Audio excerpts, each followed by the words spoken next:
a customer that comes to you and says, I want 1,000 horsepower car, really is telling you, I want a fast car that I like to get in and go and drive.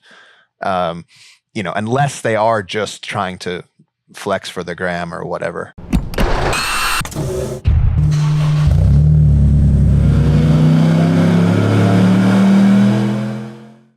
Welcome to the HPA Tuned In podcast. I'm Andre, your host, and in this episode, we're chatting with Reid from Kaizen Speed and KS Tuned, also the creator of the relatively new Kaizen Relay, which we're going to find out about when we get into this interview. I've personally known Reid for probably about 10 years now. We met him fairly early on in the HPA journey, which was really fortunate. We were also lucky enough, Ben and I were actually hosted on what was then his podcast, which we'll talk a little bit more about as we go through the chat with him. That was the Do It For a Living podcast. And we will also drop into the show notes a link so you can listen to that episode as well if you want. Reid is your typical automotive enthusiast, and we find out how he actually got started working on cars and how he built that passion into what has become a fairly successful business. Reid also is an entrepreneur at heart, and you can tell as we go through this interview talking to Reid how passionate he is about creating new products, and I think that really separates him from a lot of the other workshops out there which are focused more on the service industry. Absolutely nothing wrong with that, of course, but you can tell talking to Reid how he's always looking for that next idea, that next innovation.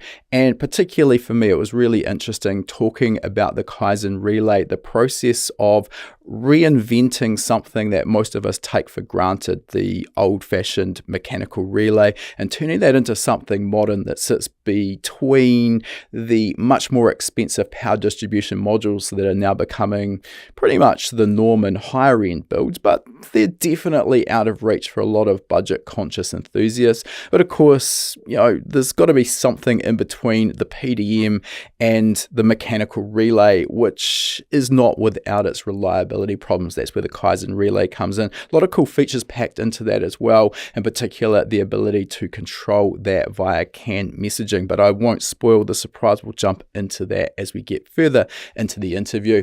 Also really interesting, I found the chat we had with Reid here about standalone engine management versus reflashing. He does a lot of both, and this is something we often get asked. What should I choose for my particular build? Is reflashing correct? Is a standalone the only way to go? So really interesting conversation getting Reid's take on exactly that.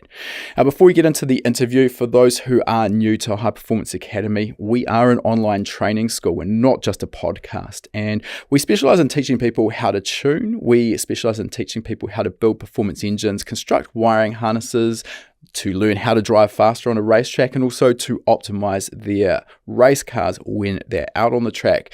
Now, we do all of this with video-based training courses that you can take from the comfort of your own place. There is no need to travel to us, no cost involved in traveling in order to learn. You can learn from the comfort of your lounge suite. And you can check out our entire back catalog of courses by heading to hpacademy.com/courses. Now, just given the conversation that we had today, there's a couple of courses that I think really suit quite nicely the conversation, and this is around tuning. Learning how to tune was difficult, particularly Reid and I probably got involved in the industry around about the same time. We didn't have the benefit of the wide range of information that's now available out on the internet. Certainly didn't have the benefit of the courses that we're now producing, and these are really set up to fast track your tuning progress and help you avoid those costly and time consuming mistakes. So 2 courses that I'd suggest here if you are interested in learning more. We have our practical standalone tuning course, which as its name implies, will teach you how to tune an aftermarket standalone ECU. Doesn't matter what brand you're personally interested in, could be Motec, Haltech, AEM, Link, it is applicable irrespective. There's a nice simple 10-step process that you can apply to your own tuning, and what that does is it breaks the entire process down, which on face value might seem overwhelming and daunting. And when you break it down into 10 bite-sized steps, each of those steps is quick and easy to apply. In no time, you've got to the end, you've got a properly tuned engine delivering great power, torque, but most importantly, great reliability. Once you've learned the basics of that 10-step process and how to apply it, you can then watch our worked examples, and that's where we dive into a specific vehicle on a specific tuning platform. We vary the car and the ECU we're tuning to give you experience on a wide range of different platforms. On top of that, we've also got our practical reflash tuning course, the other topic we talk about today. It will teach you how to reflash a factory engine management system. Very similar to everything I just talked about. It's applicable irrespective what car or reflashing software you're using. Got a nice simple 6-step process involved there, and again, a really thorough library of worked examples to give you a huge range of experience. I should mention here as well, with all of our courses, they do come with a 60-day money-back guarantee. No questions asked. So if you purchase a course and for any reason at all, you decide, this just isn't quite what I expected, no problem. Let us know. We'll give you a full refund of the purchase price. Now, we will drop a couple of links in the show notes to those 2 courses that I've just mentioned there. And as an added bonus, as a podcast listener, you can use the coupon code podcast75. That is going to get you $75 off the purchase of your very first HPA course. All right, with our introduction out of the way, let's get into our interview now. All right, welcome to the podcast, Reid. Thanks for joining us today. And I can't help but start off mentioning that I feel that everything's kind of come back around full circle now. About 5 or 6 years ago, the roles were reversed and it was you interviewing Ben and myself for the Do It For A Living podcast. So it's been an interesting ride over that time for both yourself and us. We'll talk a little bit nearer to the end of the podcast, maybe about Do It For A Living and what that is for those who haven't heard. But for a start, your Kaizen Speed in the US, can you give us a sort of a 30,000 foot view of what Kaizen Speed is to get started? Yep. So we're a tuning shop. We also design and manufacture products. So the business is split about 50-50 between service, that's mostly regional, and performance products that we design in-house and then have manufactured. So, okay, so Dyno Tuning Shop. Dyno Tuning Shop. Okay. Unusual for most dyno tuning shops to get into parts manufacture. Obviously, we've got the Kaizen Relay, which is something we want to spend a bit of time talking about. We'll get into that in a bit. In terms of size, how big's your shop? How many staff have you got? Yeah, so about 6 guys total. Shop's 5,000 square feet. So pretty small operation. Been in business for 15 years. Not satisfied with where we are. Continuously trying to improve on everything from service to parts to etc. Sure. I think there's a hint in that name there, Kaizen, correct? Yeah. Kaizen is the Japanese philosophy of continuous improvement. So, that means you can always get better no matter what you've achieved, but it also means you can be satisfied with incremental improvements, So it's just always trying to improve. I think that's something that a lot of us in the automotive industry could maybe take on board, that, you get to a certain point and it's very easy to rest on your laurels and sort of, we've got this, that's good enough. But, these incremental improvements, sure, you're not going to get a massive improvement once you're sort of at a certain level, but there are always areas that you can sort of chip away at and improve. And I think as competition comes up as well, that's really important for you to focus on that and make sure that you are staying ahead of the others out there. Now, let's just jump back a little bit, because no one just wakes up one morning and says, hey, you know what, I'm going to start a 5,000 square foot shop with 6 guys. So how did you get into the automotive industry to start with? What was your sort of formal education, if any, and how did you get started playing with cars? Yeah, I don't know. There's no one in my family that's into cars. When I was in middle school, I was building RC cars, like little electric stuff. And then spent my whole, middle school, high school time skateboarding. And then this was around the 2000s, like late 90s, early 2000s. And the import thing was just huge. And so, you get your driver's license and then you start looking around like, well, what's this whole car thing all about? Like, and the import movement at that time was huge. It was a way to I don't know, dethrone these big V8 things that, and something about that appealed to me because it was, I don't know, it seemed like counterculture. So it seemed like it went along with skateboarding to me. And I was just fascinated by it. So I pretty much stopped skateboarding at that point and just became fully obsessed with it. I don't know why, it just appealed to me. So you mentioned there's no one in your family that was really into cars. So did this also get driven by maybe your friends at the time, those you were hanging out with? Oh, for sure. I mean, I just looked at it and there's a street racing going on and that seemed also appealing, probably because you're not supposed to do it. Sure. So yeah, just it just snowballed into something. I think you start something and some things like kind of fits me, kind of doesn't, but that one it was never ending, never ever ending. Like you can't just go, okay, cool, I'm going to learn about this thing, then you're good at it. Like it's just the well is deep. Definitely. I mean that personally is why 20 plus years into what I do, I'm still passionate about it, because you are never done learning. There's always new cars coming out. There's always new technology, and you can always improve what you're doing. So I think it's one of those, it's a career that's never really finished, which appeals to me. It's maybe not for everyone, but it's not something you can say, yep, I've done that, what's next?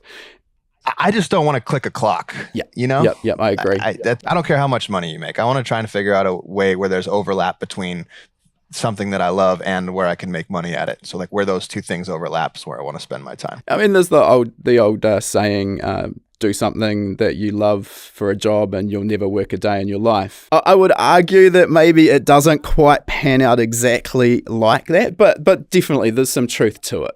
Agreed. But a lot of your time is just spent head down digging ditches. Yes, and I want to talk about that a little bit further on as well, what the reality of automotive business running ownership is versus maybe what some people at this stage considering going down that path think it may be, because that's really important, having a clear understanding of actually what you're getting yourself in for. But I mean, the end of the day, you're going to spend the largest portion of your life doing a job, so hey, you might as well make sure it's something that you're actually enjoying, and that's going to make your life a whole lot easier. Now, in terms of the cars that were coming out at the time, I'm going to take a wild stab in the dark, and are we maybe talking Honda here, or that's what we're talking about? Yeah, it seems to be talking about Honda. Seems to be a sort of a repetitive theme that I'm getting from a lot of our podcast guests. So U.S. guests, definitely, right? Yeah. I mean, I'm not knocking it either. I can't argue. It's a very strong base to build from. So let's talk about your sort of learning curve with Honda. I mean, coming from a non-automotive background, probably not a lot of what you learned on the skateboard translates too well to a Honda. So when did you actually start making modifications and learning about how to work on these cars? Yeah, so went to an auto auction with my uncle or cousin, who was a dealer and was looking for a specific Honda Civic. After 3 auto auctions, we couldn't find the one that I wanted, so then I just bought a Prelude. Okay. Just because it was there and wanted to get it done. And so then I had a Prelude, and it had a base model engine in it, and a couple of internet searches. At that time, wasn't Google. That's how old I am. And found out there's this engine called the H22, spent a lot of my time. So then I worked that whole summer as a telemarketer, actually, cold calling people and selling them voicemail services. But there was unlimited overtime. So while my friends were out between junior and senior year in high school, my friends were out, I don't know, existing.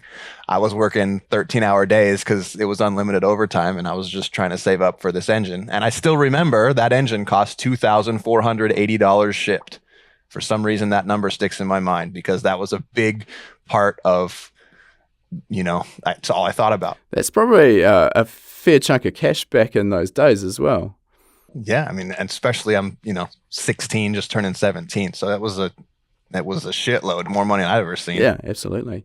And so obviously you get this engine, you've got to figure out how to get it in the car and how to make it work? Yeah, so figure out how to get it in the car and just spend a lot of times on their forums, of course. I still miss forums. I think we all do. Anyone who participated in forums misses that treasure trove. Yeah, I think the move to Facebook groups, there's pros and cons. Yeah, definitely. The amount of time I spent on build threads, both reading and researching, as well as writing our own for the cars we were building up, and those sort of became an archived kind of piece of history. Yeah. It is a bit of a shame. Yeah.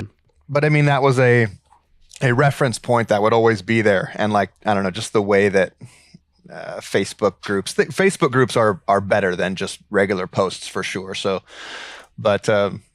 Yeah, I'm a little nostalgic about forums, but I spent a lot of time on forums just trying to figure it out.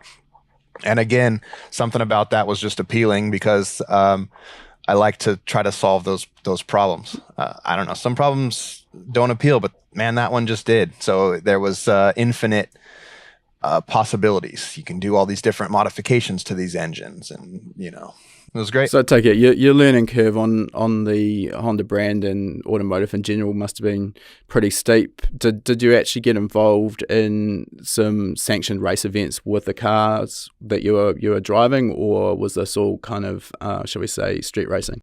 Yeah, so street racing and just local tracks. We're in the Northwest, so upper left-hand side of the United States, and there really wasn't anything going on over here. So the closest thing was California, and I didn't have a trailer or anything, so that was not anything that I ever participated in. But we did always just try to figure out how to make the car faster, and like I said, the well's deep. So the performance thing started out with minor modifications, and then as years progressed, it just turned into more and more. Sure. But tuning was definitely, that was black magic for sure.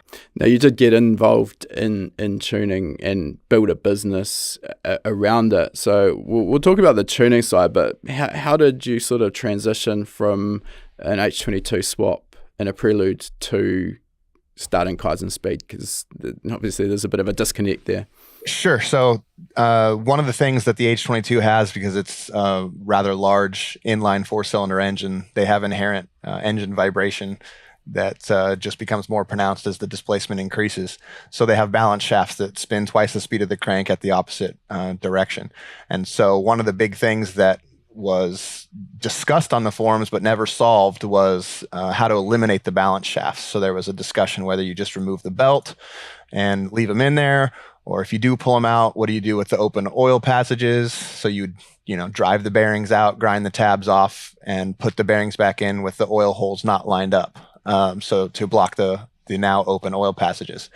So I created a product where you would plug the holes where the balance shaft stuck out of the oil pump, and instead of having to drive the bearings out with a special tool that none of us had, I mean, we barely had, a set of sockets. Honda enthusiasts at that time, right? So we had solid dowel pins that replaced some hollow dowel pins, and that was the new way to block the oil passages. So no one knew if it was going to work, so the best way to do it was to do it in my own engine. So we did it, and it worked, and that was our first product. Okay. So that was a step towards Kaizen Speed. Yeah. I've always been, as I look back, like entrepreneurialistic, I guess. When I was 12 and skateboarding, I had a skateboard wax brand, and I used to grind up graphite and put it in the wax because I somehow Googled or whatever search engine found that graphite was a lubricant. So what's graphite? Graphite's pencil lead. Literally ground up pencil lead, stuck it in my skate wax, and I had a skateboard brand of skate wax. So the point is just always, that was always just in my DNA, I suppose. Yeah, sure. I think that is quite a unique aspect of you personally, and obviously has come through with the Kaizen Relay, which we're going to delve into. But I mean, I would say that the majority of automotive workshops making their own range of products is probably seen as too difficult. So it is really rewarding when you can see a gap in the market, something that is needed, produce something that does a really good job of filling that void, and then even more rewarding when it actually sells and you can make a little bit of money off the back of it. Right. It's nice when you're right about it. Yeah. Sometimes you think you see a hole. It's not. We in a similar vein, back when I was running my old shop, and we had a customer who wanted to go drag racing in an Evo 9, and he said to us pretty arrogantly, I guess at the time, but it turned out to be spot on, that he wanted to take down the world record. And at the time, that was held by AMS Performance in the US with I think it was an 8420. And we hadn't had much experience on that late model Evo 9 chassis, so we didn't really know exactly what was involved, but we sort of got into it. Anyway, try and make a long story short here, it turned out that as soon as we got to the drag strip, he was maybe a little bit less than competent on the gear shift, and that turned out to be a really big problem when you got a car that's producing 1,000 horsepower, running to 10,500 RPM, hanging it up on the limiter for 5-10 seconds doesn't end that well. And we fixed that problem with the product that we created. We called it the Ghost Shifter. It was very niche. It was for a late model Evo 4-9 chassis. You had to have the PPG 4-speed drag dog engagement gear set, and that was basically it. Oh, you also needed a aftermarket sequential shifter mechanism. Anyway, we made basically an alloy frame for that. It had a little air ram and a little air bottle, and it worked really well. And we got asked to sell it to a couple of guys, and we thought, oh, we'll put it on our website. And I can't remember the numbers. For such a niche product, I think we sold something like 25 or 30 of them. It was absolutely bizarre. We didn't make any money off it, but it was quite an experience to go down. Satisfying. Yeah, absolutely. And I mean, still to this day, I occasionally get asked about that product and see them pop up in various Evo drag cars. So yeah, it's kind of a bit of a blast from the past. Getting back to your story, though, so we're not here to talk about me. Getting back to your story, Honda's obviously not been the only thing that you now cover, and you deal with a wide range of domestic product, GM, Ford, etc. So you sort of kind of dealing with both sides of that fence.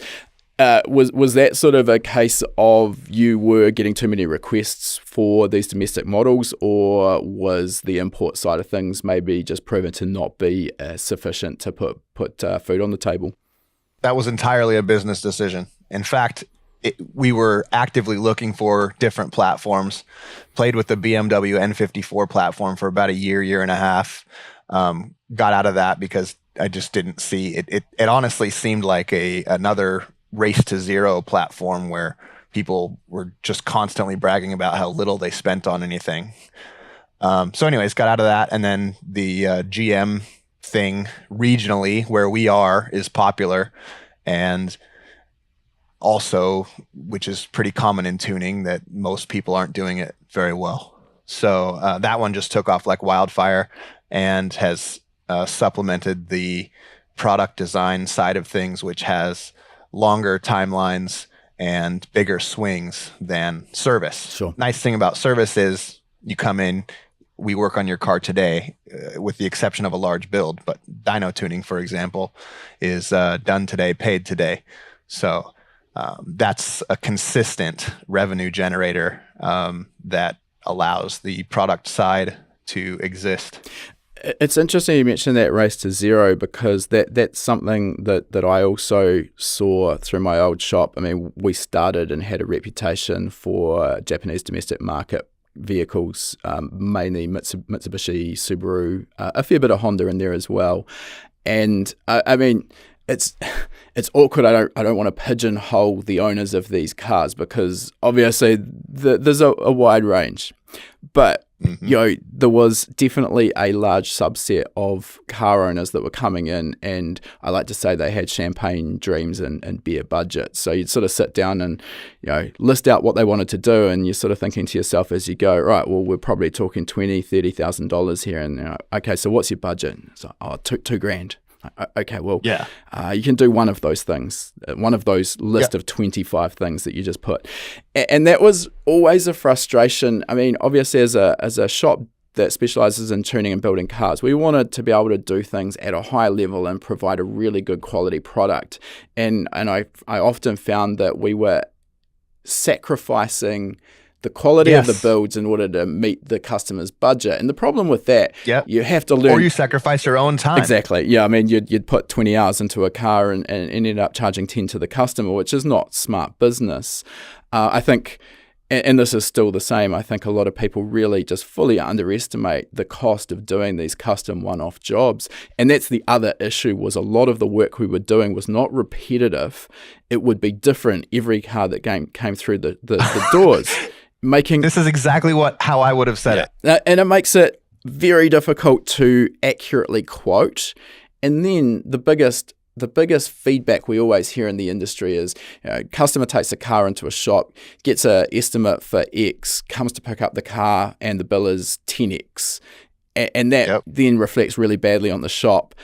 And that's what we wanted to try and avoid. Anyway, sort of what I found is we transitioned into the GM market, which is also reasonably active here in New Zealand, although our vehicles come out of Australia.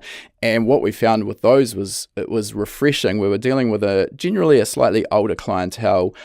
They probably had a little bit more money in their pocket, and they were a bit more realistic about what things cost. But the real benefit that I saw was we could create packages for these vehicles, and we knew within a kilowatt or 2 kilowatts what the thing would produce when we were finished with it on the dyno. We could give an accurate quote that was always correct, and the customers just loved it. So that was a real turning point for my business, and it sounds like you went down a similar path. We had to do exactly that same thing. Everything that came in was clean sheet design. Nobody had any idea what they were getting themselves into.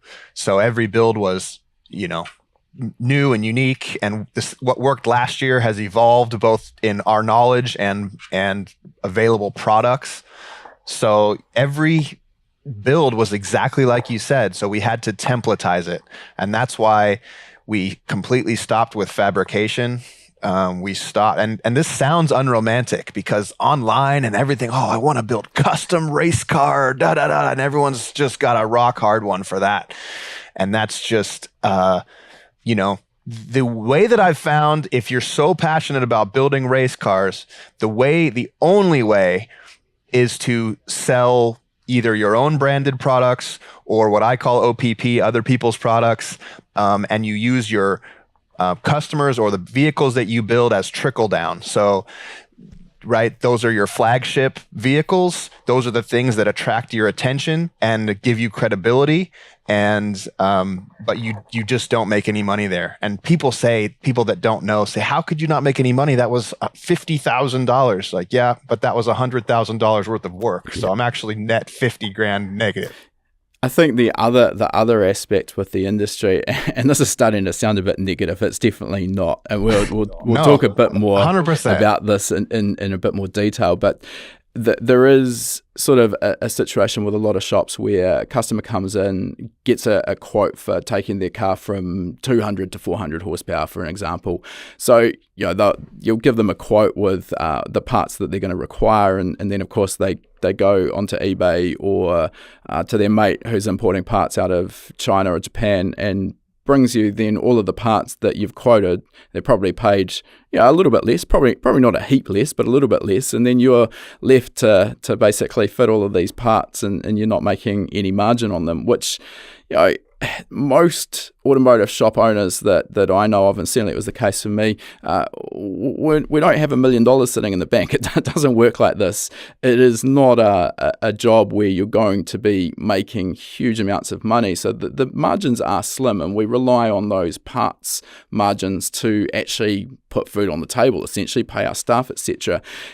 And then there's a handful of shops who I see, and I don't quite know how they've gone about it, but they've progressed to a point where if a customer comes to them, basically if they bring their own parts, it's no deal. You buy the parts from the shop and they'll fit them or go somewhere else. But there's only a handful of shops that kind of can get to that point.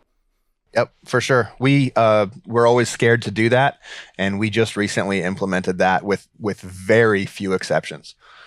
And it's not a cash grab. It has nothing. In fact, it has nothing to do with money. What it has to do with is trying to sort out and offer not warranty, but good results with parts that are unknown or fitment between three, four, five, six different brands of parts. Absolutely. So we have to stick with what we know fits, or else, if a runner from a header is touching the starter, and I have to spend more time massaging that, or otherwise fixing the problem,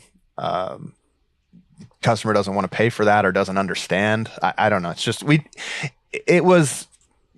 it's just the only way to do it is to do it with parts that are known. Definitely. And you have to have also the balls to cut a customer loose. However, in the come up, which can last 5+ years, you're going to eat a shit sandwich. What do you guys say? The hard yards, right? Yeah. You got to put in the hard yards. Hard yards, yeah, for sure. You're 100% right. I mean, obviously there is a financial aspect to it, but I mean, I think the bigger one, which I didn't mention before, as you've just rightly pointed out, is you do want to be providing your customer with known products that you've tested and proven, because not all products are created equal, and a package of parts that is going to get the job done.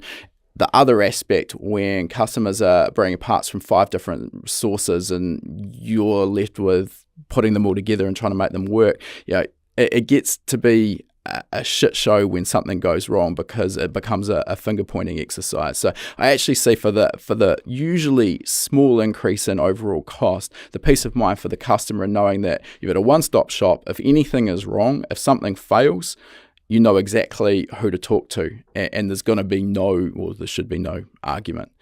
So right. I think, just things that maybe those listening to this podcast, particularly if they're looking at getting a build done, these are the things that are really easy to overlook, but make a big difference to the finished product. You're probably going to keep you on side with the workshop that you choose as well. Right, let's move on a little bit. So we've talked about the addition of the GM vehicles to what you were supporting, and I'm interested in sort of understanding what the learning curve for you as a workshop was when you bring in a new model. Obviously, when you're dealing with something you've never dealt with before, how do you go about learning the ins and outs of that vehicle? Were you doing this sort of slowly but surely with the customer vehicles? Did you end up doing a shop build, or Yeah, both. So it was a pretty big transition. So going from Speed Density standalone Honda stuff to Mass Airflow, OEM ECU, GM stuff was quite a transition. So we dipped our toes. This was probably back in 2014, 13 or 14. Dipped our toes, played with it with minor builds. I bought a C6, Z06, and just started learning with my own car. And that's when I became, proficient or somewhat competent with the OEM ECU. Okay. So you have to do that, right? I mean, you have to start small, and then dip your toes first. But the best way is to have your own vehicle that you're forced to spend time with. Yeah, I agree. I mean, I think trying to learn on a customer's car is fraught with potential danger. I mean, yes, absolutely, it can be done. But I mean, just the hours that you're going to put into learning a new platform, particularly with OE reflashing, we're dealing with a complex ECU that is not a 2-minute job to understand all of the ins and outs and nuances of. So trying to do that on a customer car versus your own, it's definitely makes things a little bit more difficult. Even within the likes of the GM platform, for example, there's obviously learning curves that go along with that, and one of them, I mean, it's definitely not new now, but when GM went from the Gen 4 LS platform to the Gen 5 with direct injection, what was the learning curve like for that, and where were the challenges in learning that new Gen 5 platform? So the Gen 4 to Gen 5, going from port injected to DI and all the torque-based idle control stuff was pretty significant difference for sure, especially when there's just not a lot of information. So when it's brand new, there's some people that know. The people that intimately know generally don't share, because it's basically their IP, unless they're in a position such as yourself where your business is providing that information.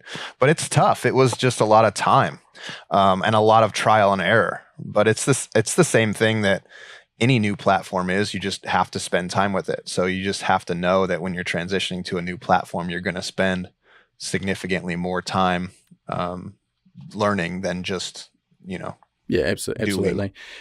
Maybe just for those listening who aren't aware of the differences, could you maybe give us like a high level view of what a traditional math-based ECU is, or how that works versus the newer torque-based? Because we see torque-based ECUs are basically the what we see in the OE world now, just about across the board. Yeah. So Gen 4 GM stuff, which was, early 2000s up till about 2015, was all mass airflow based. Airflow, everything was based on airflow. And now in the Gen 5 direct injected stuff, everything is based on torque. So when you want to command the throttle open more, that is generally done with a change in torque instead of a change in airflow.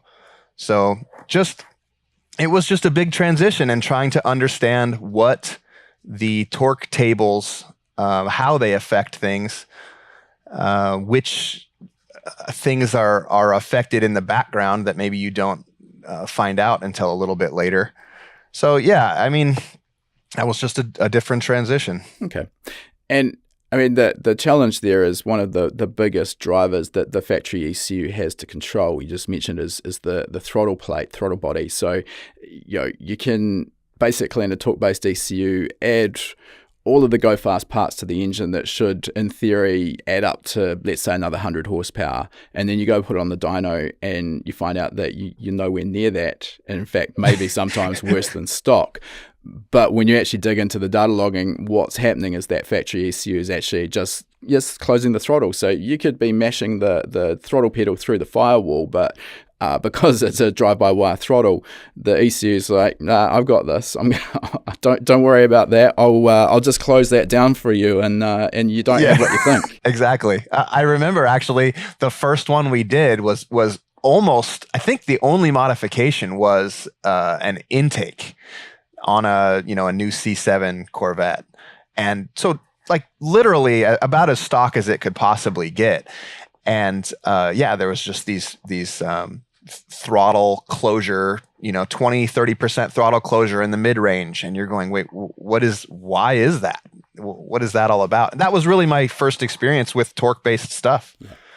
And it's definitely a change from anything that I had done in the past. I'm also interested on your opinion, just in general, of port injection versus direct. Obviously, again, the way we're seeing pretty much everything modern go is to direct injection. From a performance standpoint, can you give us your idea of the pros and cons between the two? So I really like that DI is good with cold start. Seems to be a lot better than port injected aftermarket vehicles are. I prefer both. So I'd like to have, and actually in a perfect world, I think you have two fuel systems. So you've got the DI with your startup, your cruise, your drivability, etc., and then you've got staged injection. And this is really has more to do with staged injection than it does with DI and PI. But having some large injector that couldn't be bothered with doing startup and cruise very well. So you can have this large injector, so kind of the best of both worlds. But I have been impressed with even high ethanol content DI cars are significantly better at cold start than PI cars are. Yeah, I think that's definitely accurate. We're lucky enough that one of our development cars is a Toyota 86, which from stock has both direct injection and port injection. So yeah, I'm a big fan of that. One of the nice features with having port injection on a direct injected engine is because you've still got fuel flowing through the intake ports, it gets away from the carbon build-up on the back of the intake valves, which is so common with direct injected engines. with driven, street driven vehicles. Yeah, absolutely. Obviously, not an issue with race engines so much, but high mileage. Yeah, I mean the other thing for those who might be wondering, well, why do we need port injection? It's a situation. And it's very dependent on the model of engine you're talking about, but we don't have the access to such a wide range of different size direct injectors out there on the market like we do with port injectors. So for certain models, sometimes the support is better than others, but for certain models, particularly if you're going to go to an ethanol fuel and you need to supply, let's say 35-40% more fuel volume to make the same power compared to what you were on pump gas, that can straight away put you at essentially the flow capability limits of the factory DI injectors. So if you haven't got the option of larger ones from a different model or something in the aftermarket, then adding port injection is a nice solution to get around that, I think. Yep. And the DI well is deep as well because there's other supporting things like the fuel pump, and it's not even so. For example, to make the fuel pump flow more, you don't change the fuel pump, you change the cam. Yeah. Right. So it's a departure from, previous methods. Yeah, for sure. absolutely. There's definitely a big learning curve involved with direct injection. When you are dealing with a vehicle that's maybe new to you or relatively new to the market, and you're sort of a early mover on that and starting to make significant modifications, have you got a process you go through in terms of trying to figure out where a safe power level is before you need to start upgrading components inside the engine? Gosh, that's a great question. I wish I did. You just go until the rods come out. Yeah. I mean, usually, I think usually, maybe that's not true either. I was going to say you'll break a piston before you bend a rod or break a rod, but that's not always the case. I don't. You just start reasonably small and just kind of let it grow with time. And of course, you're trying to align with people that are doing the same thing. And so you have your network and you try and share experiences. So that's where it's really good to not be the bridge burner, but to be a participator in the community, not just in a taking way, but in trying to provide your experience as well. So yeah, I mean, you just ask your friend. do what you can do and ask your friend the rest, and he'll do the same. And then together as a group, if you've got a good group, you'll sort it out over, and you just try and shorten that period of time that takes. Sure. That I don't know about a process. No, I mean it's obviously not something that's always going to be the same. I think. We always get asked, or there's an assumption, I think I should say, more to the point, that in order to learn how to tune, which is a slightly different angle to this question, but in order to learn how to tune, you've got to blow up 10, 15, 20 engines, which I totally disagree with. I disagree 100% with that as well. I mean, sure. It was literally years after I started learning how to tune that I actually first suffered an engine failure. And that was nothing to do with the tune itself. So it's definitely possible if you know what you're doing. Now that gets into a different aspect when we're actually talking about engine mechanical strength, because you could have your air-fuel ratio dialed in on point, nice safe ignition timing with no hint of knock occurring. And I mean, if the cylinder pressure is just exceeding the mechanical strength of a component, be it a piston or a conrod, well, game over, you've got an air-conditioned block, and no one wants that. I mean, I think where I see the bigger issue with that is when you are dealing with a brand new engine that has just been released and you are a first mover on that platform. You've got no trail to follow of those who have been ahead of you. There's probably not often that we will be in that situation unless you really want to be on the cutting edge. And more often, at least what I was dealing with, we're coming into a model year 2 or 3 years after release. And I always found it obviously needs to be dealt with carefully, take it with a grain of salt, but you spend enough time on some forums, and again we come back to the nostalgia of forums. You could see the build recipes that had gone before, and you start to build up a bit of an understanding of, okay, well, these are the weak points for this particular engine, and within reason at this sort of power level, it seems that conrods are the weak point, or the piston, or whatever. So I think that sort of research generally keeps you safe. The other thing I will say, though, is a lot of this does come down to whether an engine's going to fail or lead a long and healthy life, does come down a lot to the intelligence of the tuner. And I've seen engines fail from poor quality tunes, 100 kilowatts at the wheels below what we could reliably make for, 3, 4, 5 years of racing. So there's levels to this stuff as well that need to be understood. And not always so a tune is more than just how it acts on the dyno, but taking into consideration the different environmental impacts when the vehicle leaves the dyno, and making sure that it's going to be providing the appropriate amount of timing and fuel for those conditions. So how it is on the dyno, but I mean that's pretty basic, right? Like ignition timing by intake air temperature, for example. I mean, you'd have to be kind of a nimwit to only modify the ignition tables and not, interpolate out, for different conditions. Definitely. I think probably the bigger thing I see is maybe a lack of understanding of what's actually happening in terms of cylinder pressure inside the engine. And I'll give an example. At one point I was involved with a Mitsubishi Evo 9 drag car, and it was the customer at the time wanted to run with the stock block record. So as its name implies, we're dealing with a stock engine. Those engines are actually phenomenally well built and really strong for a factory engine. But if you want to make 600, 700 wheel horsepower from an engine that was designed for 300 at the flywheel, you've got a challenge. So where I'm going with this is, you can get away with this to a degree if you understand that, well, the peak cylinder pressure is what the conrod has to put up with. So, what we're going to do here is let's keep the boost relatively low and the ignition timing nice and conservative through that peak torque area where our cylinder pressure is really high.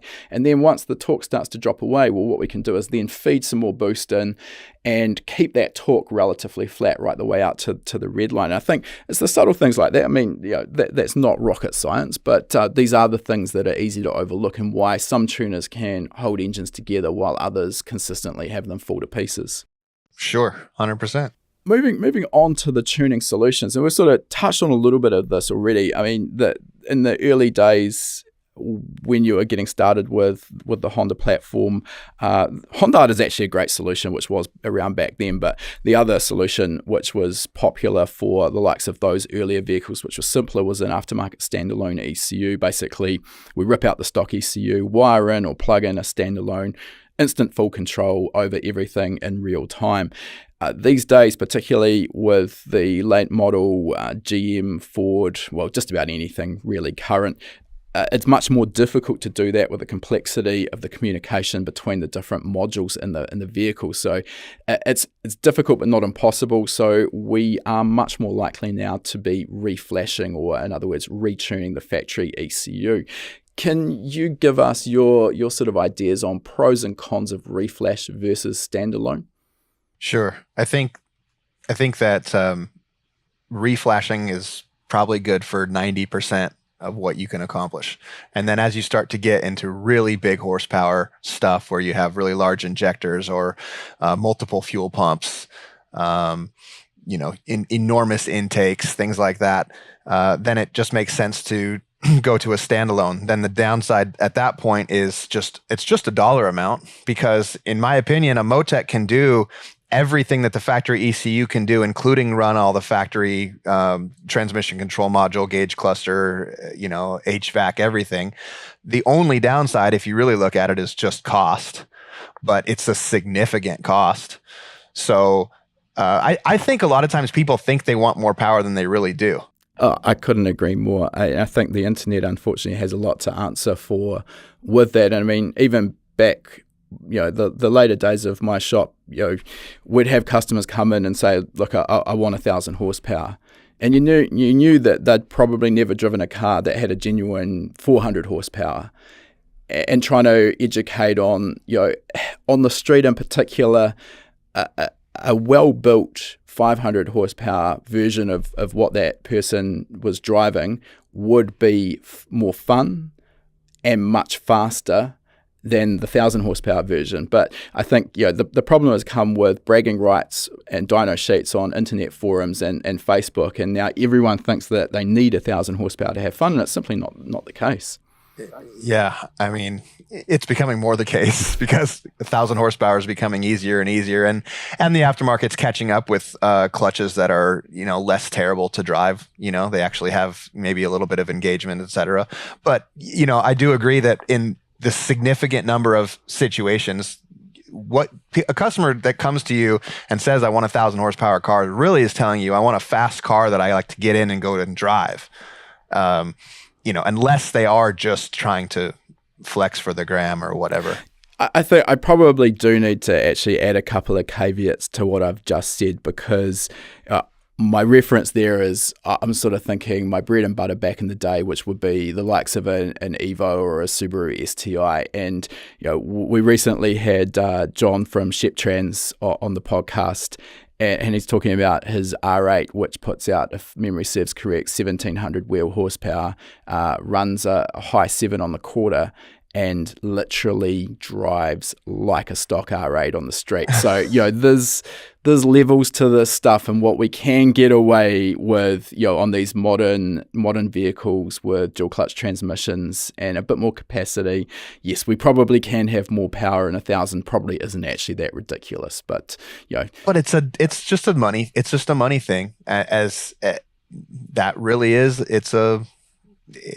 Money is a differentiator between the levels. Yes, of course. Now, coming back to the reflashing, you've mentioned Motec there, and Motec, I think, is probably in a unique situation because on their M1 platform, they offer a development package. So we've got some really smart people out there who are reverse engineering all the factory CAN bus so that they're able to replicate those messages and run an M1 ECU, but still keep the automatic transmission or DCT, TCM happy, gauge cluster, HVAC, everything you've just mentioned. That's the exception, though, not the norm. And as you mentioned, you're going to usually pay a handsome fee to basically cover the hundreds of hours the developer has put into all of that background work. So, if we're not considering like an all-out race car here, and you're taking an application which maybe runs on HP tuners for reflashing, or the Motec M1 platform as a standalone with a substantial price differential between the two, what are we getting on the M1 platform that the factory ECU properly reflashed on HP tuners can't provide? Closed loop wideband control in all conditions is one. Tunable traction control in differing levels, on the fly. So, you've got your traction control switch, of course, but it's just not the same as the multitudes of different ways you can set up traction control, driven versus undriven wheel speed differential. So what can Motec do? It can save you a little bit better than HP tuners, and that's not a deficiency in HP tuners. It's just, HP tuners can only do so much with the existing hardware and software that's provided from the manufacturer. So when you switch to a standalone, I think you get wideband fuel control, I think is huge.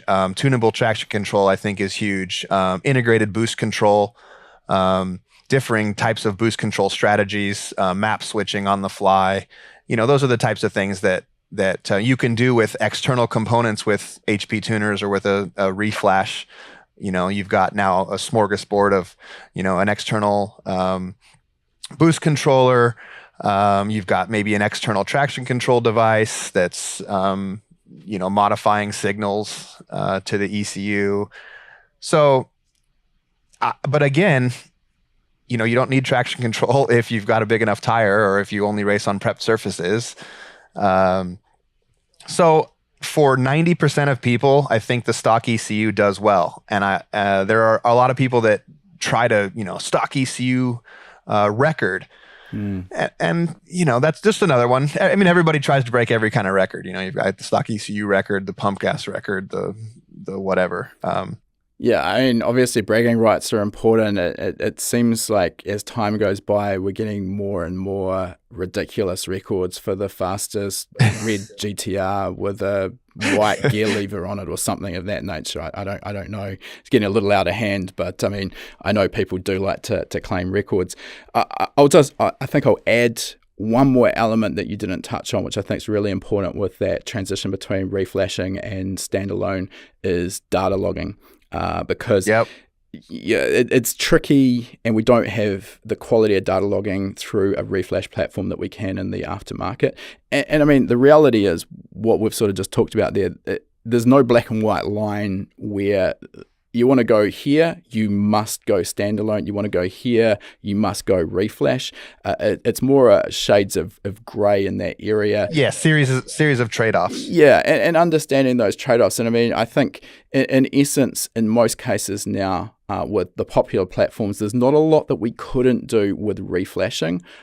Would it be the right option? Maybe not always. And the other thing that I think is really easy to overlook is as the engine combination becomes further and further removed from stock, the relevance of that factory ECU starts to become questionable. So, by the time we change the engine capacity, the compression ratio, port the heads, different cam profile that's dramatically different to stock, where we get into a situation with the reflashing, because in a lot of cases we can't tune live, it becomes incredibly time consuming, particularly with some vehicles. The flash time, I'm dealing with a little Volkswagen Golf at the moment that we're doing some development work on, and the flash time's 9 minutes.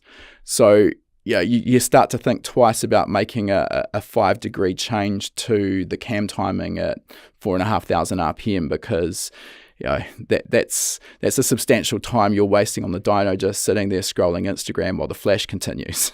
Yeah, for sure. I used to hate tuning GM stuff, and that was when the flash time was only 30 seconds, but it blew my mind that I was working on a newer vehicle, like 15 years newer than what I was working on before, and now all of a sudden I couldn't change things live. That was probably the biggest hurdle that I had moving into OEM ECU reflash stuff. And now you're used to it because you're better at that tuning process. But yeah, for sure, being able to tune live that's a huge one, or it was a huge one. There's definitely, if that's all you've ever known, then you don't even know the difference. But I think that the other thing that's important to understand is, yes, there's these big builds with just about every component I just mentioned has been changed from factory. But that's the exception, not the norm. And the bread and butter work for most tuning shops is, headers, an exhaust, and an intake. And with those, generally, because unlike a standalone, we're actually starting from a really well-developed factory calibration. We only generally need to focus on maybe rescaling the MAF, but then it's basically wide open throttle, fuel, and ignition. And I mean, at least often I found with our stage 1 and stage 2 upgrades, it would take just about as long to get the car on and off the dyno as it did to actually do the calibration. Plus, we'd done so many of them. You had a library of starting points, so you knew we're going to be there or thereabouts to get us up and running, and then it was just fine tuning. That's how you know you're doing your tuning shop right, when you've templatized it enough that you're not starting from scratch every time. And I think it's just like the builds. You're getting away from those one-offs every time. And that's where the ability to sort of multiply your returns for a tuning shop becomes so valuable. Look, we'll move on anyway, Reid, and I just wanted to quickly touch on dynos. Obviously, key tool for any dyno tuning shop. I know at the moment you're running the same dyno we are, which is the Mainline Pro Hub. You've come from a rolling road background as well, and we always get asked this question about the pros and cons of rolling road versus hub dyno. So give us your take on the situation.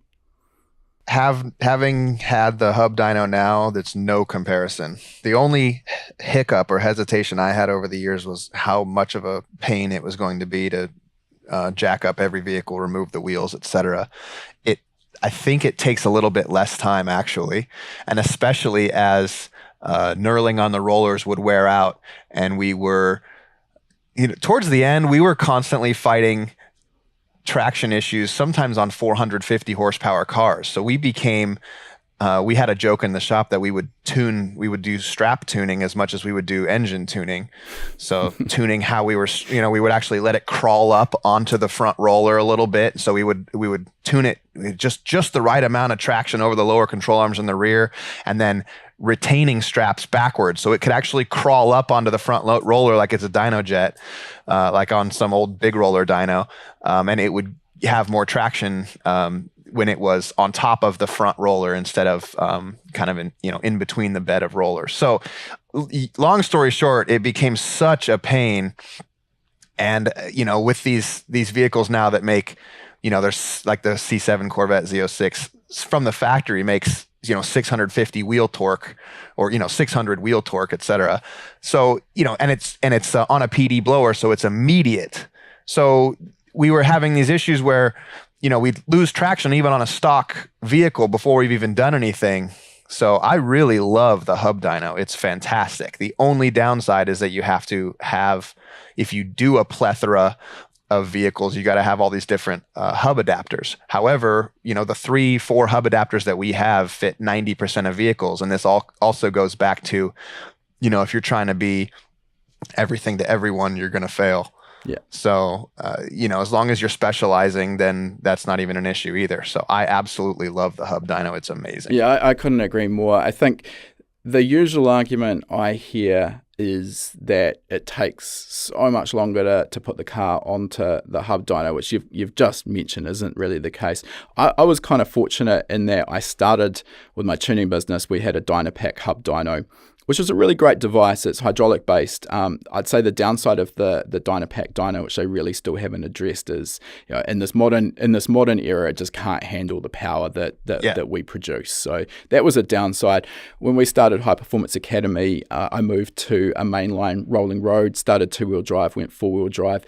And exactly what you're mentioning there, you're spending as much time on these more powerful cars, strapping the car properly to allow it to work. And honestly, on a 2-wheel drive car, it'd probably be 15 minutes to get a car onto a hub dyno. It's not that big of a challenge. And the other thing I found as well with more modern cars is, when they've got flat floors or diffusers, getting access to good strapping points is a real pain in the ass, and no one really wants to be taking the rear diffuser off a car just so you can get access to some lower control arms or whatever you need. Yeah. The other thing I'll mention as well, this sticks in my mind. We were doing this for a worked example for one of our courses, and we had a supercharged LSA vehicle, and I'd run it up, and I was actually partway through the tuning, and the rear tyres on the car were absolutely rinsed to the point where I actually noticed that we were starting to get a little bit of the metal sort of strands coming through, which obviously is not ideal. I didn't really want to have a tyre blowout on the dyno on a customer's car. So I said to the customer, hey, look, this is the situation. And he dropped off 2 new tyres. We got those fitted up. And straight away with the new tyres, which were a different brand and nice and sticky versus what was essentially almost a slick, there was something like about a 30 horsepower deficit. We actually lost 30 horsepower. And you see that and you're like, well, shit, that's a bit tough to explain to the customer. I was at 550 horsepower and we've actually made some more modifications and now you're at 540. That's the reality. I know what it was, but trying to explain that to a customer and in good faith, that's challenging. So I like the hub dyno, the repeatability. Every time it just is what it is, and that's nice. Plus, obviously, the safety aspect of that thing is not jumping off the dyno. I'll touch one more thing with the hub dyno. So what's a big part with GM tuning is tuning the transmission. So maybe that sounds funny. What do you mean tuning the transition or the transmission? But this goes back to applied torque and getting gear shifts to happen at a certain RPM, and then also to apply the appropriate amount of line pressure so that gear change doesn't slip or otherwise act funny. So having the hub dyno allows us to do that in the shop because we can accelerate from first gear instead of having to go tune the engine on the dyno and then go drive 1,000 horsepower thing with questionable tires on the street. Yeah. Which we did for years, and every time I cursed it and people say, "Oh man, that must be so much fun. You get to drive all these customer vehicles." No, it's absolutely terrible. Yeah, I agree. Because you have to drive this vehicle at your liability on a public road and risk both damaging the vehicle or being stranded if something silly happens, like losing a belt or something, or wrecking. Anyways, yeah. Love to be able to tune the transmission on the dyno. It's fantastic. Yeah, definitely. All right, let's move on, and I want to dive into, this is really probably one of the main points of this convo, is the Kaizen relay. And we got acquainted with this back at SEMA, I think it was, maybe 2019, I want to say. Could be wrong there. And I think you won an award at SEMA for that. Yeah, we did. So we entered a product launch competition called SEMA Launchpad. We won that with the Kaizen Relay, 3D printed prototypes. And fast forward to now, we have production plastic injection molded units. All right. So there's a lot to unpack with this process, but let's start with the basics. For those who have never heard of a Kaizen Relay, what is a Kaizen Relay? Sure. So a Kaizen Relay is an interconnectable solid state relay that can directly interface with stranded wire without a particular connector. So what that means is you don't need tools. It's a smart IC, so it has circuit protection where it will shut itself off, which means you don't have to fuse outputs. So at its most very basic, it is a modern version improvement of your standard square cube relay that we've all used everywhere, whether that's in a fuse box or standalone with a little mounting tab. So anywhere that one of those relays can be used, a Kaizen relay can be used, but it's solid state, so it can PWM.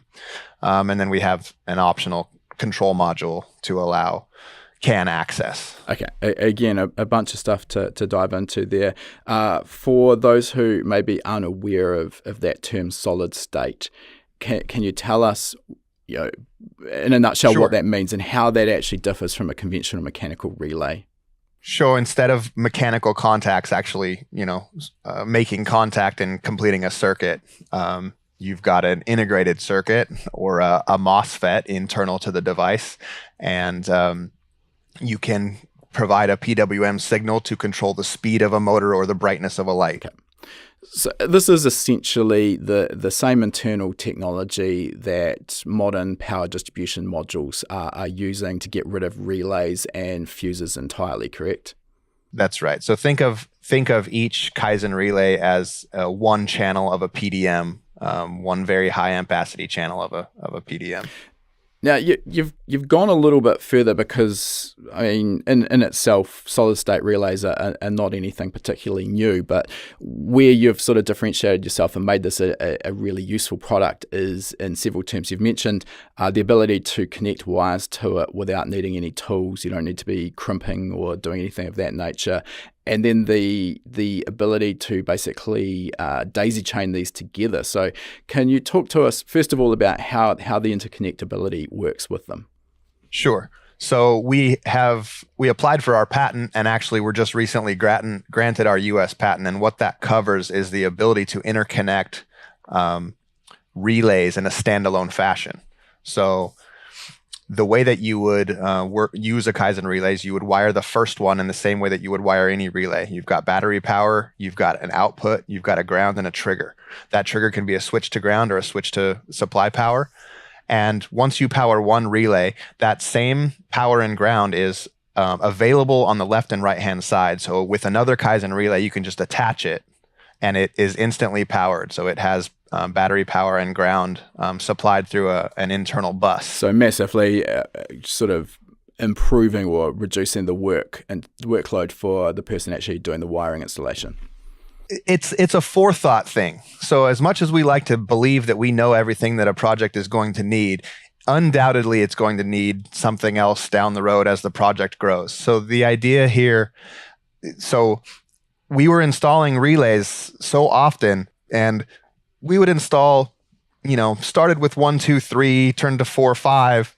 Now on this Fender or Firewall, I've got 5 relays, and it just seemed to me redundant that each one of these has to have their own supply power and ground. Why can't we apply it to one and then use it? Yeah. So that was, I really took off with that idea, and the whole thing here is that we're just trying to make this so anybody can have a quality product, even if they don't have PDM money.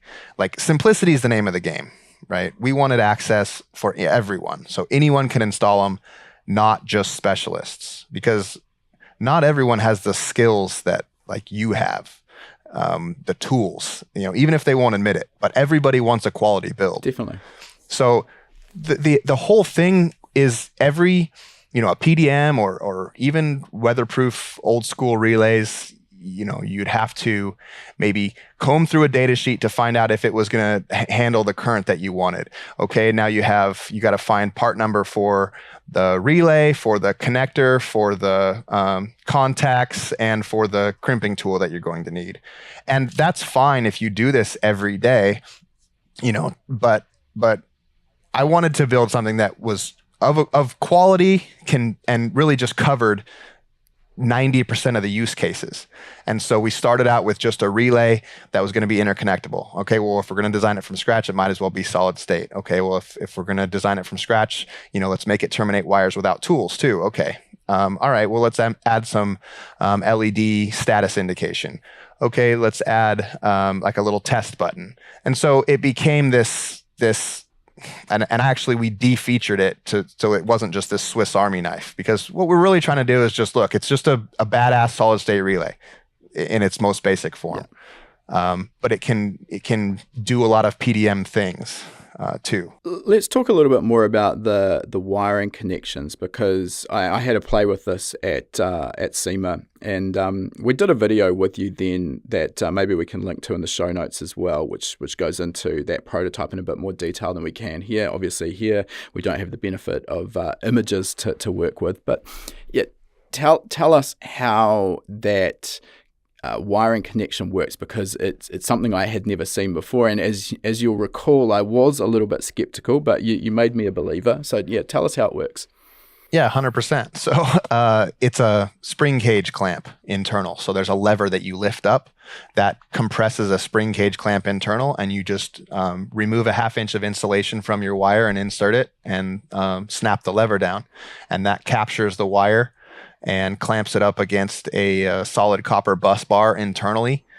And that's how we do wire connections for the input and output. Now the triggers are low current stuff, so they engage a smaller gauge of wire, and it's a modified spring cage where you have to depress and hold while you insert the wire, but as soon as you lift or as soon as you stop holding, it will engage the removed insulation from your wire, and that's it. So once first we pass the wire through a weather resistant seal, so it engages the jacket of the wire.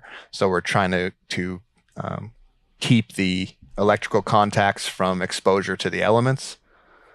But yeah, spring cage it's pretty neat. I'll be honest with you. And I think we were the first one to start using it in this world. And I don't know that it's going to replace connectors. It shouldn't, because if you have all the forethought, a connector is an amazing thing. What we're trying to do is offer a quick way to terminate a wire reliably and consistently without special tools. The last thing that I'll say is, as opposed to like a screw terminal, where if you have 3 different guys in your shop and you ask them all to terminate a wire with a screw terminal, all 3 guys are going to apply a different amount of torque to that screw. Yep. So a spring cage clamp is a way to consistently get the same result over and over and over without a trained technician. right? So it's consistency without training. And these are a well-proven product. You said you've brought that product to this particular unit, but you haven't invented the technology. It's out there. It's well proven of course. in industries already. Yes, absolutely. Industrial stuff. It's everywhere, and I think maybe it's just everybody does it the same way because that's the way it's always been done, kind of a thing. Yeah. Now you mentioned that you've got CAN control capability. So talk us through what that is and how that works. Sure. So we originally weren't going to do that either. We were just going to make an interconnectable relay. But then we said, as long as we've got power and ground available here, why don't we add a module that would basically make it smart? So a relay is inherently a dumb device. It has to be told what to do, whether you're flipping a switch or an ECU is flipping a switch, turning a device on or pulsing it. So the control module is, for lack of a better word, a mini ECU. So it's a controller. So our particular control module has a single CAN bus, 3 analog inputs, and can control 3 Kaizen relays. And it's entirely open source and programmable. So the idea is we're not trying to replace a PDM, of course. And we actually had that question a lot at the trade shows over this SEMA and PRI this year. No, well, what if I want to run all this? Well, then just buy a PDM. Those are fantastic. There's nothing between a $10 relay and a $1,000 plus PDM. And so there's a lot of opportunities there. Maybe if today you don't think you know anything or need CAN control, maybe you don't even know what that is. But if you use a Kaizen relay in the place of a relay, you future-proof yourself so that if later on that becomes part of your build or you need to add something like that, then you can do that. Sure. But we're still just talking about it in its most universal application. Our job now is to create users, like very specific applications. Like one of the applications that we have now is as a pulse bar harness for the Polaris side-by-side, and it plugs into the diagnostic port and plugs into the factory pulse bar, which provides power and ground, and it gives us plug-and-play access to the CAN bus, and then we can do things like activate reverse lights as soon as you go into reverse, because gear indication is broadcast on the bus. We can do things like make your light bar get brighter as vehicle speed increases, etc. So yeah, we're trying to back to templatizing. We're trying to make little snippets of applications. Yeah, and essentially what I'm reading from this is you've got a very flexible product, and particularly now you've got that CAN bus integration. It's essentially almost the sky's the limit. So, basically only limited by your imagination, correct? Yeah, your imagination and your skill set. Yeah. So we offer custom programming. If you have the ability to do that yourself, it's entirely open source. We provide documents as well as starting programs, et cetera, that are downloadable for free from our website. We have development partners such as RaceSpec that we have worked alongside to train them how to write their own custom programs. So you would just call one of our development partners who is available from our website and say, this is what I'm trying to accomplish. And they will create that program for you.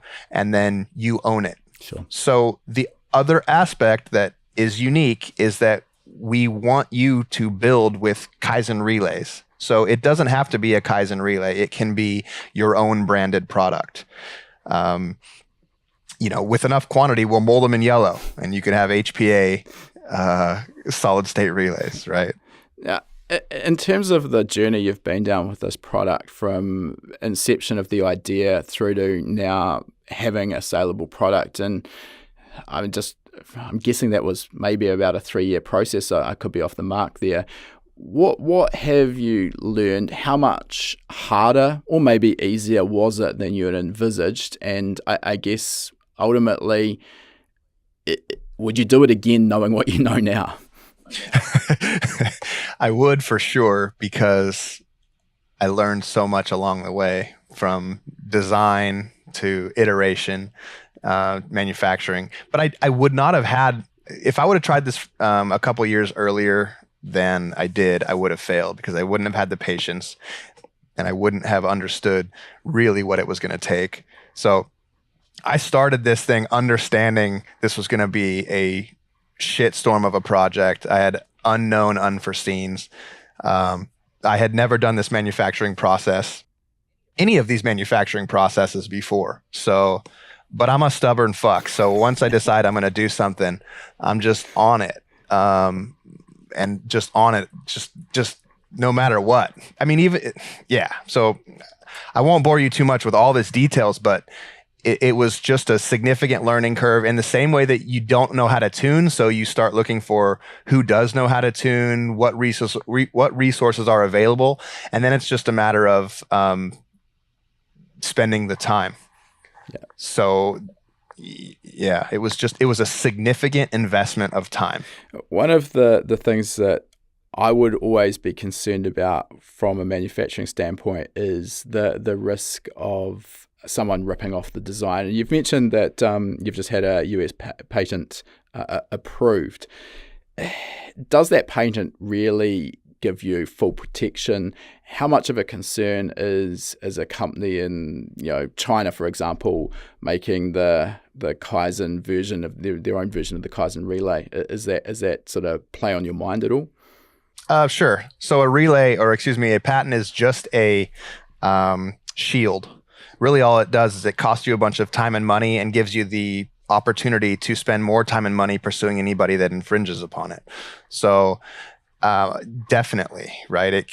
There are ways to get around this, but the complexity of the product, there is no shortcut to permanent mold tooling. So at the very least, no one's going to rip it off until it's proven that it sells well, and which is going to be years in the making on this standard product life cycle as we approach this bell curve.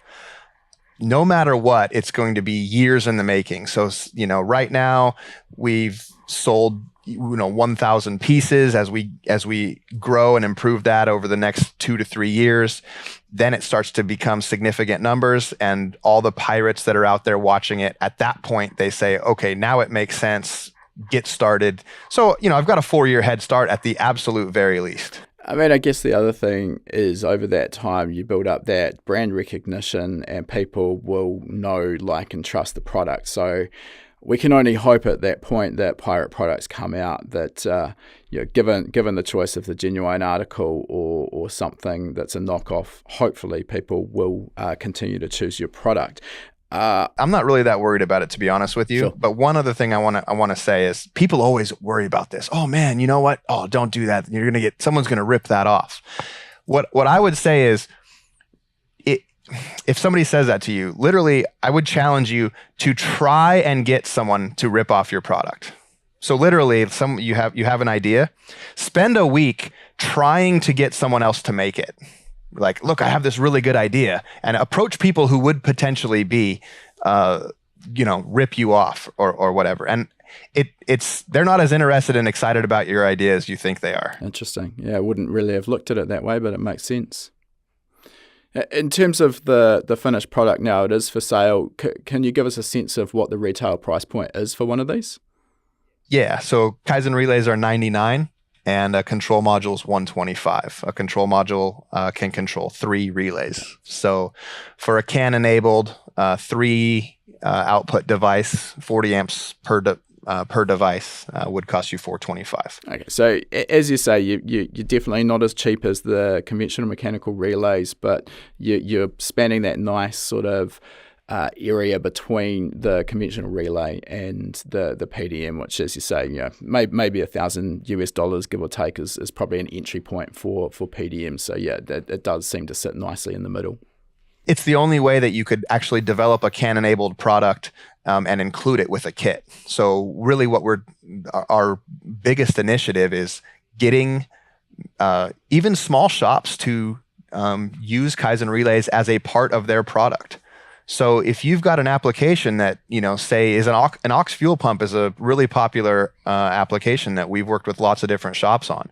So you can't provide an aux fuel pump with a PDM and sell your aux fuel pump kit because the PDM is more than the entire rest of the product.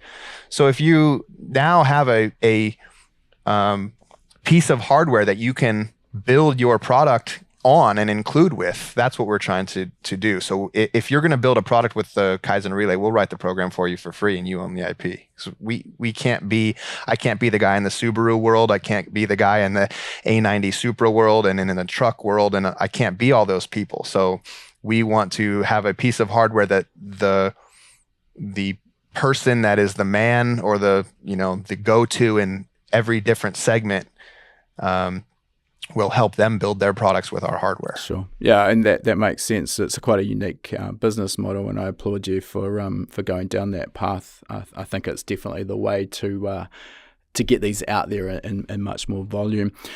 All right, Reid, we'll move on. I do have one more topic that I do want to cover off, and I know we are getting a little long here, so we'll try and cover this one off more briefly. I mentioned at the start of the podcast that we'd previously been guests on your own podcast, which was the Do It For A Living podcast. And again, maybe we can drop a link into the show notes that covers the two podcasts Ben and I were on. So why did you start Do It For A Living? Because you ran that for a fair while, sort of side by side with Kaizen Speed. And what did it involve? Yeah. So podcast got on my radar in 2015 and just wanted to use that as a way twofold. One of them was selfish, where I wanted to create a good network of people that were at the top of their game and maybe learn from them. And then the other side was pretty altruistic, where I wanted to provide help to those really scary times that I had when we started from fucking nothing. So Do It For A Living was a podcast where we would interview people like yourself starting businesses, where we would go through and we would really try to dig deep on what were the hurdles that you ran into and what was the advice you could give. And hopefully up and coming people could sidestep those things. And the biggest piece of feedback that I got was everyone would say, I had no idea they went through that, because you don't post all the bullshit. You just post the nice successes and et cetera.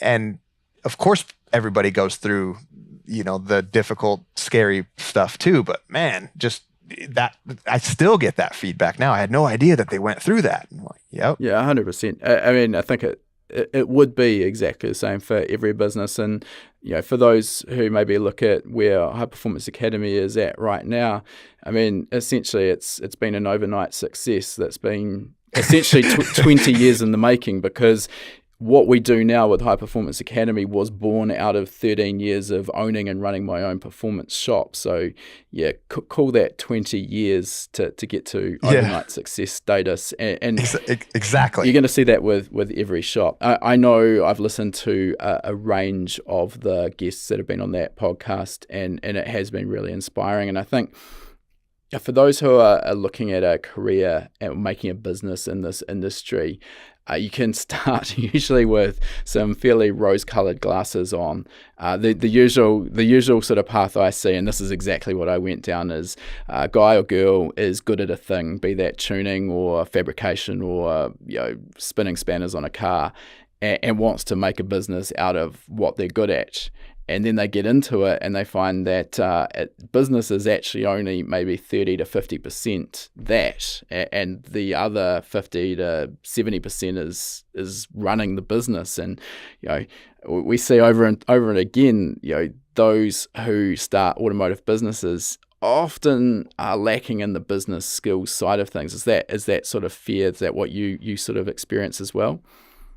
100%, because I mean, I came into it reasonably open-eyed. Like I wasn't just fully in love with one particular thing. I was just solving problems as they popped up. But yeah, I mean, the failures of people that I've seen, some of them are incredibly talented at what they do. They just need the framework to be able to only focus on that thing. And sometimes the best in the world at one thing are below average at even average tasks like admin or whatever. Yeah. Or even adding things to an invoice, sure. Yeah. I guess in a nutshell, is there any advice that you would give to those people who are listening to this podcast right now and are considering jumping in with both feet and starting their own business? So this is a really big one, and it's people. It sounds so cliche, but not just warm bodies, not just people, but the right people. The people that you can get along with, that when you wake up in the morning, you want to go spend time with those people.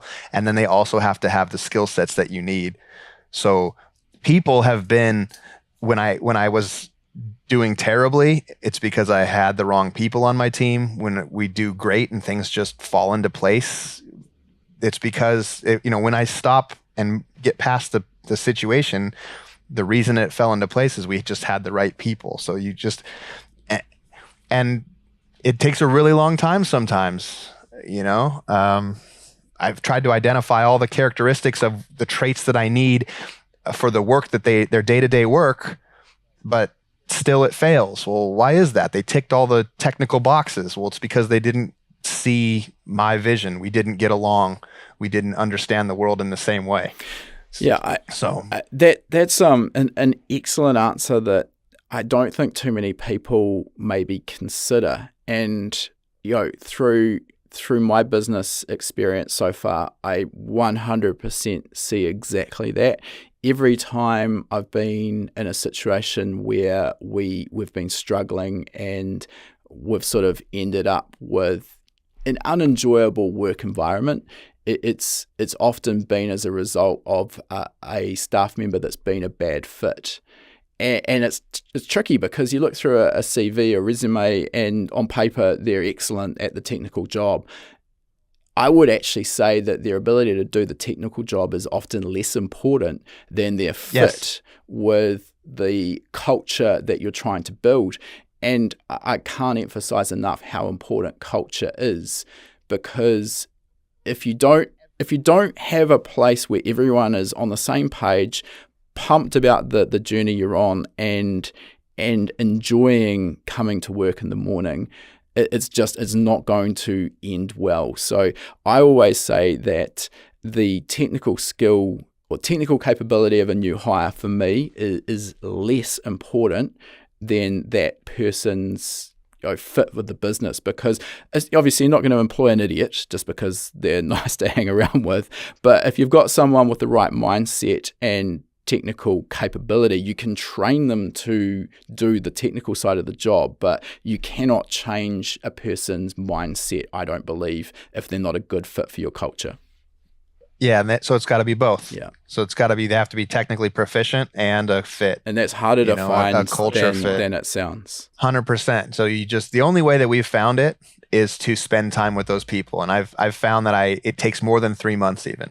I've found in my experience, it's about 6 months before I really get a feel for how we're going to go through things together, how we're going to go through the highs, how we're going to go through the lows, how they're going to interpret things. So we just try now. I actually just hired a guy yesterday. And we tried to lay out, and we had multiple interviews, and we tried to just spend some time and shoot the shit. And more importantly, I try to make it a little bit uncomfortable and see how they react to that.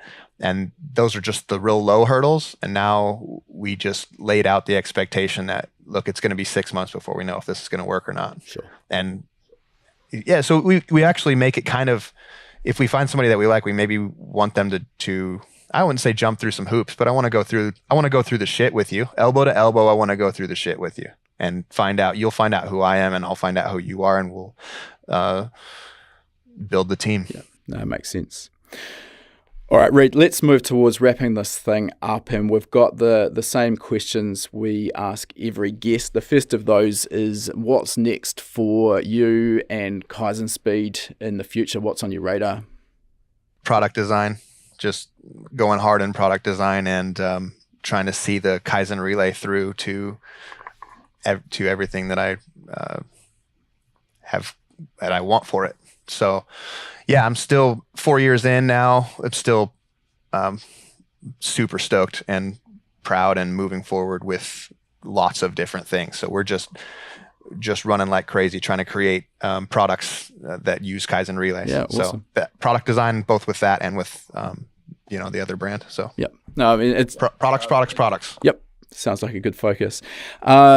In terms of your journey so far and everything you've learned, the highs and lows along the way, is there any advice that you'd give to a younger version of yourself, maybe to fast track your progress? Just chill the fuck out. Like, I have a tendency to, be, because I'm like, my mom used to always say, patience is a virtue. And then I would always mutter under my breath that I don't have. Yeah. Right. So, I got to just chill. I think that is great advice. That is really easy to overlook. I mean, particularly in the automotive industry, it's a pretty fast-paced industry. You can end up under a lot of pressure, and sometimes you do have to just take a step back, take a breath, and sort of look at the big picture and understand where you are and where you're going. And having a bit of patience. I'm not the most patient person, I'll admit, but it is something that I need to work more on. So yeah, great point to bring up. Our last question for today, if people listening want to find out a little bit more about you, maybe they want to purchase 100,000 Kaizen relays, where can they go to? Where should they follow you along? Kaizenspeed.com, Kaiz like zebra, speed.com, kaizenrelay.com. Our Honda brand is KS Tuned, so kstuned.com. And then, at KS Tuned and at Kaizen Speed on all the platforms. Perfect. Again, we'll chuck some links into the show notes that people can follow if they didn't understand your accent, but that was pretty clear, I think. Thanks a lot for the time you've given us today, Reed. It's been a really interesting podcast, and it's probably gone a little bit longer than our usual ones, but there was just so much great detail in there. I just thought that we needed to keep going, and I'm hopeful that our listeners will get a huge amount of value out of that and learn from your experiences. Yeah, I hope so. All right. All the best. Thanks you. Thank you so much. All right, that concludes our interview. And before we sign off, I just wanted to mention, for anyone who's been perhaps hiding under a rock and hasn't heard of High Performance Academy before, we are an online training school, and we specialize in teaching a range of performance automotive topics, everything from engine tuning and engine building through to wiring, car suspension and wheel alignment, data analysis, and race driver education. Now, remember, you've got that coupon code. You can use podcast75 at the checkout to get $75 off the purchase of your first course. You'll find our full course list at hpacademy.com/courses. Important to mention that when you purchase a course from us, that course is yours for life as well. It never expires. You can rewatch the course as many times as you like, whenever you like. The purchase of a course will also give you 3 months of access to our Gold membership. That gives you access to our private members only forum, which is the perfect place to get answers to your specific questions. You'll also get access to our regular weekly members webinars, which is where we touch on a particular topic in the performance automotive realm. We dive into that topic for about an hour. If you can watch live, you can ask questions and get answers in real time. If the time zones don't work for you, that's fine too. You're going to get access as a Gold member to our previous webinar archive. We've got close to 300 hours of existing content in that archive. It is an absolute goldmine. So remember that coupon code podcast75. Check out our course list at hpacademy.com/courses.